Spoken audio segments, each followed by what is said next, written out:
Good morning students. Today we are going to do the concept of data collection. What is this data collection?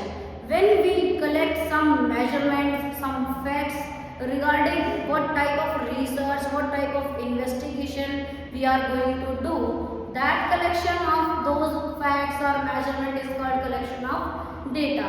Now this data can be collected in two ways. Primary data it can be and it can be the secondary data also. Primary data क्या होता है बेटा? जो source of origin से collect किया जाता है, source of origin से कलेक्ट किया जाता है. What is this source of origin? Means जिससे रिलेटेड इंफॉर्मेशन है, जहां से रिलेटेड इंफॉर्मेशन है वो वहीं से कलेक्ट की जाती है, किसी सेकंड पर्सन से वो कलेक्ट नहीं की जाती है. जैसे मान लीजिए आपकी क्लास में बच्चों की डिफरेंट सब्जेक्ट में क्या परफॉर्मेंस रही, अगर ये डेटा एक बच्चे से आपकी क्लास टीचर मैच करती है, मार्क्स पूछती है, डिस्कस करती है और उन्हें नोट डाउन कर लेती है, तो your marks has been asked from you only, then it is primary data.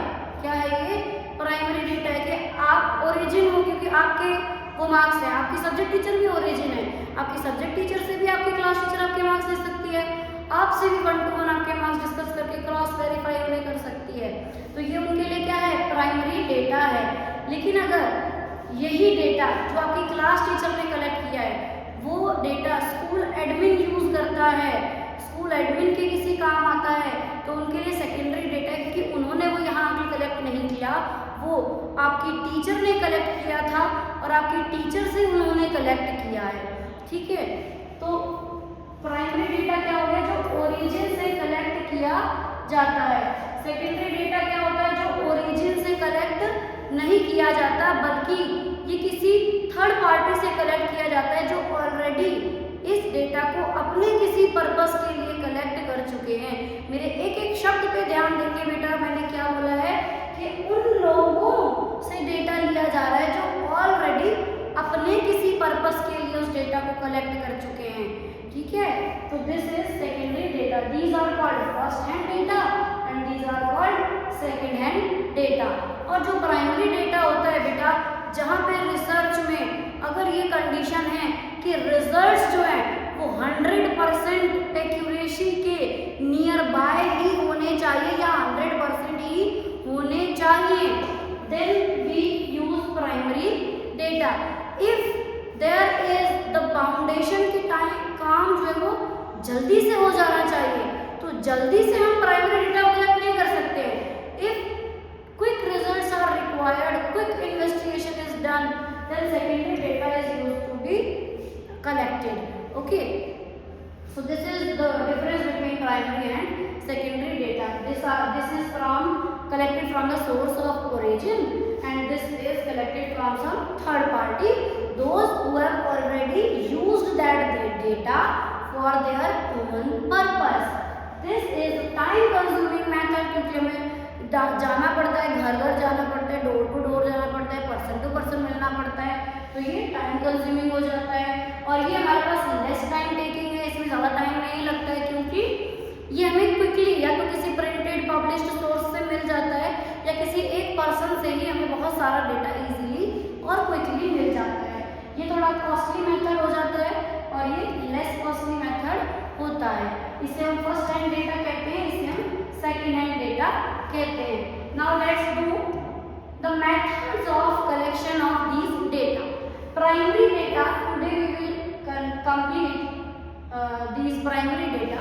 Primary data के methods क्या हैं बेटा? Very first we have direct personal investigation. Direct मतलब सीधे उसी पर्सन से मिल रहे हैं जिससे हमें इंफॉर्मेशन चाहिए. देखो बेटा, there are two persons, यहाँ पे दो लोगों को हम ध्यान से समझेंगे. One is investigator, एक हमारे पास होता है इन्वेस्टिगेटर और दूसरा हमारे पास होता है रिस्पोंडेंट. कौन होता है?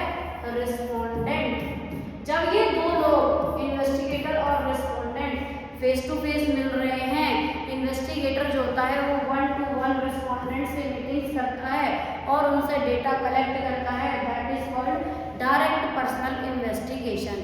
जैसे कि मान लीजिए अभी मैंने आपको एक एग्जांपल दिया था कि वुमेन जो होती हैं वो कितनी एजुकेटेड हैं और कितनी अनएजुकेटेड है या इलिटरेट है या लेस एजुकेटेड है, कुछ इस टाइप का रिसर्च में परफॉर्म कर रही हूँ। और मैं 1 to 1 एक पर्टिकुलर डिसाइडेड एरिया में कि मुझे इसी पर्टिकुलर एरिया में रिसर्च करना है। मान लीजिए मेरा रिसर्च है बावल एरिया में, हम बावल में रहते हैं, we are residing in Bawal Haryana. So let's discuss this.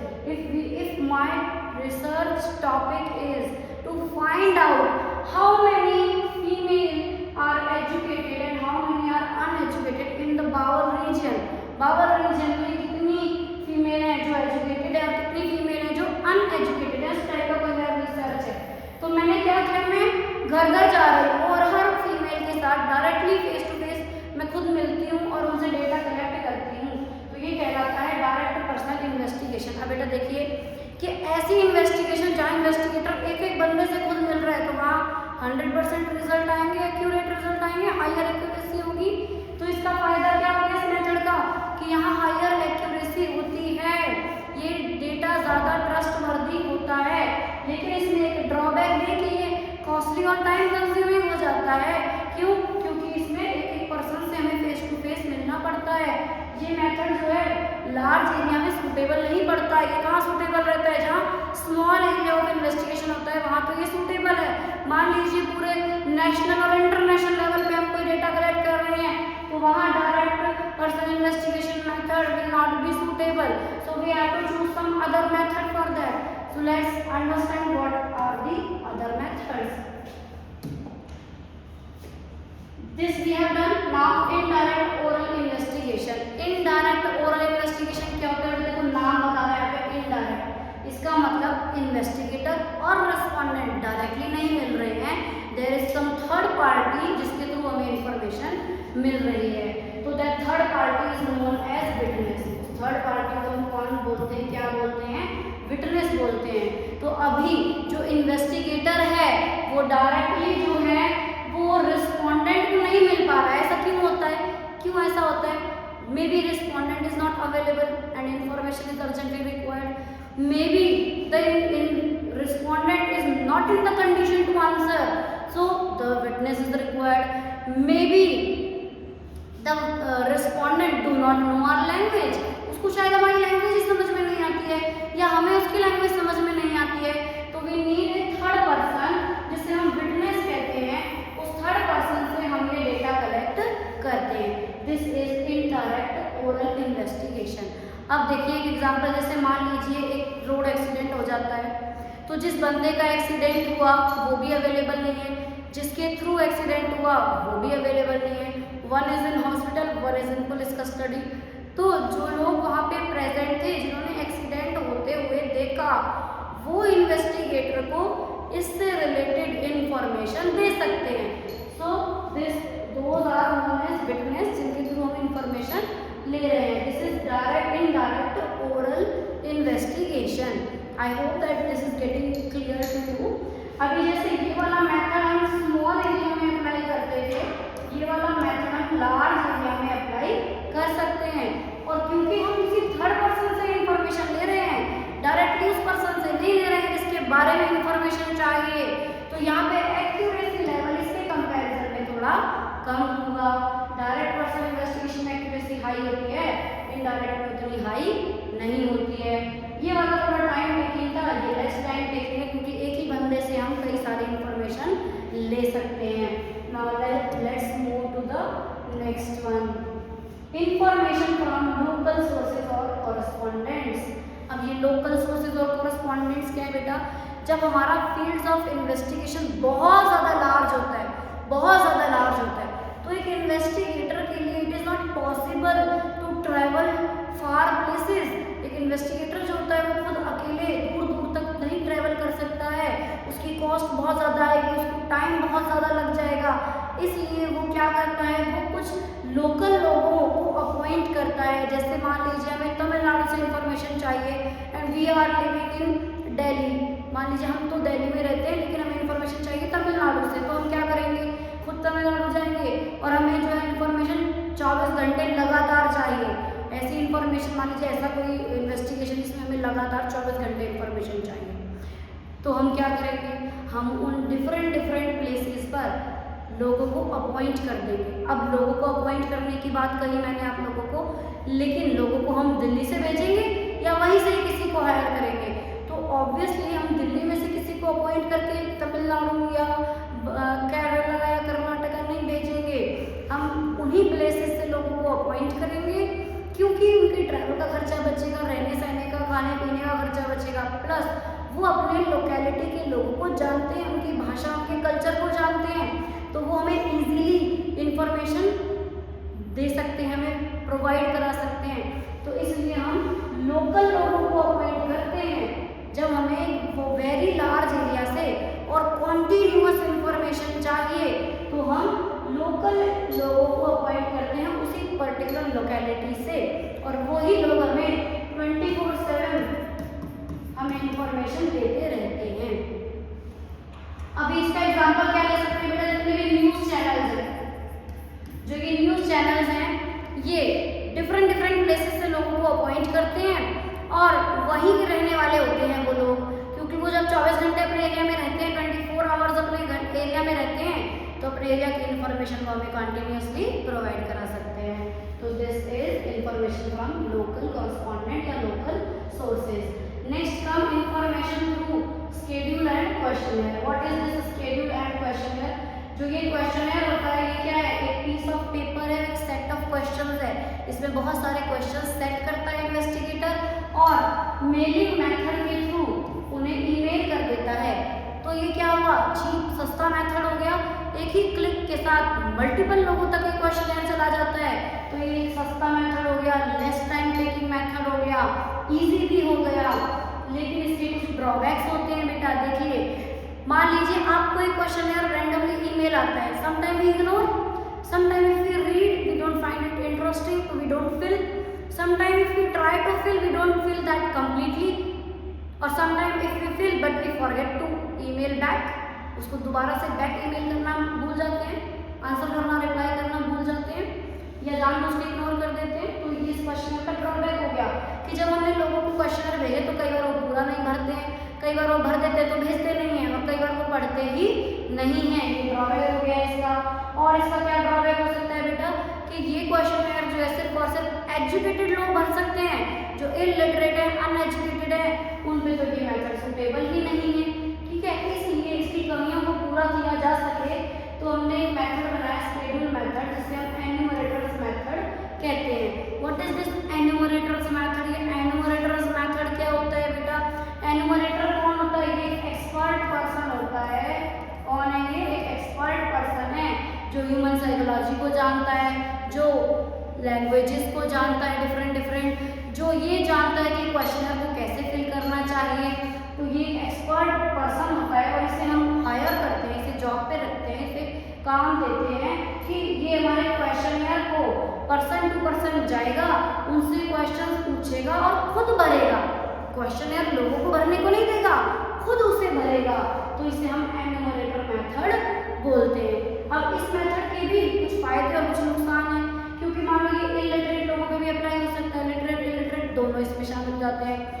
Even ये लार्ज एरिया में भी एप्लीकेबल है, जो लोग ट्राइबल एरियाज में रहते हैं, वो लोग गूगल वगैरह भी नहीं चलाते, उनको क्या पता जीमेल क्या, उनको मेल नहीं कर सकते, ईमेल नहीं कर सकते हैं, लेकिन वहाँ पे हम एन्यूमरेटर को भेज सकते हैं। तो इसकी कवरेज जो है वो क्वेश्चनर मेथड से ज़्यादा होती है, तो ये हमें और अच्छे से आंसर दे सकता है। और एन्यूमरेटर क्योंकि एक एक्सपर्ट पर्सन है, तो जो लोग कई बार आंसर देना से हिचकिचाते हैं, आंसर देना पसंद नहीं करते हैं, ये ह्यूमन साइकोलॉजी को जानता है, ये उनको बातों में घुमा फिरा के उनसे क्वेश्चन का आंसर इनडायरेक्टली निकलवा ही लेता है, और कभी भी अधूरा क्वेश्चनर नहीं छोड़ता है, सारे क्वेश्चंस के आंसर हमें मिल जाते हैं। तो this is the enumerator method. इसका एक ड्रॉबैक ये हो गया बेटा कि ये एन्यूमरेटर जो होता है, ये एन्यूमरेटर जो है एक एक्सपर्ट बंदा है, तो इसे हमें एक हैवी फीस भी देनी पड़ती है, तो इसकी फीस बहुत ज़्यादा होती है, इसलिए ये कॉस्टली मेथड भी हो जाता है। तो all these are the methods of collecting primary data. इसके अलावा हमारे पास सेकेंडरी डेटा होता है बेटा। सेकेंडरी डेटा आपको मीनिंग में बता ही चुकी हूँ। ये सेकेंडरी डेटा दो तरीके से हम कलेक्ट कर सकते हैं, एक पब्लिश्ड सोर्सेज के थ्रू और एक अनपब्लिश्ड सोर्सेज के थ्रू।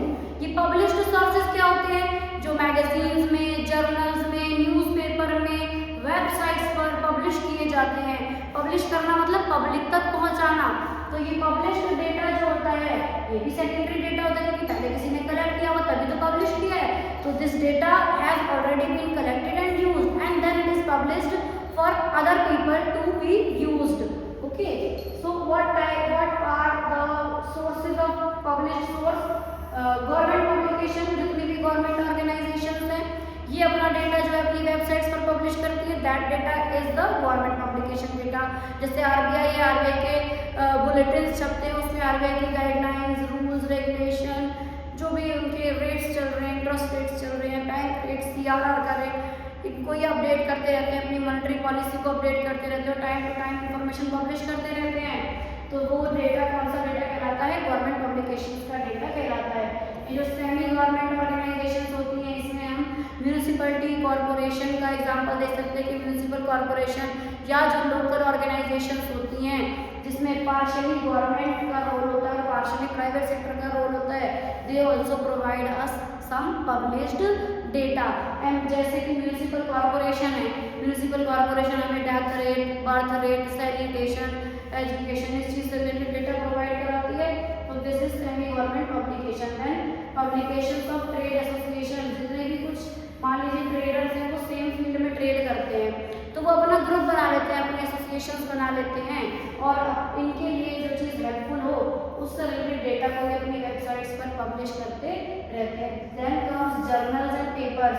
बेटा ये जर्नल्स और पेपर्स क्या होते हैं? इनमें जो है research work, case studies, research papers, ये सब चीज़ें पब्लिश होती हैं और ये हमारे काम आ सकती हैं। जो भी रिसर्च स्कॉलर्स होते हैं, रिसर्चर्स होते हैं, टाइम टू टाइम रिसर्चेस करते हैं और कुछ पेपर्स लिखते हैं। Some time they write case studies also on the current going situations in the economy. तो वो इन जर्नल्स और पेपर्स में पब्लिश कराए जाते हैं। दैट पब्लिश हो गया, फिर से क्या हो गया हमारे लिए? सेकेंडरी डेटा का सोर्स हो गया। इंटरनेशनल पब्लिकेशंस, जैसे मान लीजिए कोई भी इंटरनेशनल ऑर्गेनाइजेशन है, जैसे कि इंटरनेशनल लेबर ऑर्गेनाइजेशन है, यूनेस्को है, वर्ल्ड बैंक है, ओके, IMF है, ये सब इंटरनेशनल ऑर्गेनाइजेशंस हैं। ये इंटरनेशनल ऑर्गेनाइजेशंस जो डेटा पब्लिश करती हैं वो इंटरनेशनल पब्लिकेशंस के थ्रू हमें मिल जाता है। Then publications of research institutions, जो लोग रिसर्च इंस्टीट्यूशन ओपन हुए हैं जैसे यूनिवर्सिटीज़ हैं वो रिसर्च की फैसिलिटी देती हैं। जैसे या फिर इसरो मान लो, भारत में इसरो है, जैसे विदेशों में नासा है, ये साइंटिफिक रिसर्चेस करते हैं। ये भी क्या है? ये रिसर्च इंस्टीट्यूशंस हैं। तो जिस टॉपिक पर जिस फील्ड में ये रिसर्चेस करते हैं उन रिसर्चेस को ये पब्लिश करते हैं और पब्लिश कर दिया तो हमारे काम आ जाता है। इसके अलावा हमारे पास रिसर्च स्कॉलर्स की थीसिस भी आती हैं। जो बच्चे जो स्टूडेंट्स PhD करते हैं, they write thesis during their PhD और उनकी जो वो थीसिस होती है वो भी गवर्नमेंट प्लेटफॉर्म्स पे पब्लिश होती है, उनकी यूनिवर्सिटीज़ की वेबसाइट्स पे पब्लिश होती है। तो that is also a published source. इसके अलावा अनपब्लिश्ड सोर्स क्या होते हैं बेटा? वो डेटा जो लोगों ने कलेक्ट तो किया है लेकिन वो फाइल्स में अपनी अलमीराज में कलेक्ट करके रख दिया गया है, फाइल्स और फोल्डर्स बना के। It has not been published neither in newspaper nor in magazines nor on the websites. Okay, so this is unpublished data. Example you can take of your school. Like in your school, your school has complete data about you, like your Aadhaar number, your PAN number, your APAR ID, your father name, your mother name, and your address, your contact number, everything they have. This is data. ये क्या है? ये data है, ये उनके पास collected है, लेकिन उन्होंने फाइल्स में लिखा है, रजिस्टर्स में लिखा है, फोल्डर्स में रखा हुआ है उसको। Also they have data about the teaching staff in the school, उसका भी डेटा उन्होंने रखा हुआ है, लेकिन कहीं पे वेबसाइट्स पर वो पब्लिश्ड नहीं है, बल्कि रजिस्टर्ड मेंटेन करके उन्होंने अपने कबर्ड में फोल्डर्स बना के रखे हुए हैं। तो ये क्या है? ये अनपब्लिश्ड डेटा है। कोई भी बंदा अगर इस चीज़ से रिलेटेड रिसर्चेस करता है तो वो स्कूल में या किसी भी ऑर्गेनाइजेशन में जिसने अपने एम्प्लॉयज़ का डेटा या कोई भी ऐसा डेटा है जो पब्लिश नहीं किया है बल्कि फाइलें मेंटेन करके उसने रखा हुआ है, वो उनकी परमिशन लेके उनसे मांग सकते हैं और उस डेटा को एज सेकेंडरी डेटा इस्तेमाल कर सकते हैं। So this was all about primary and secondary data from my side. Okay students, thank you, have nice day.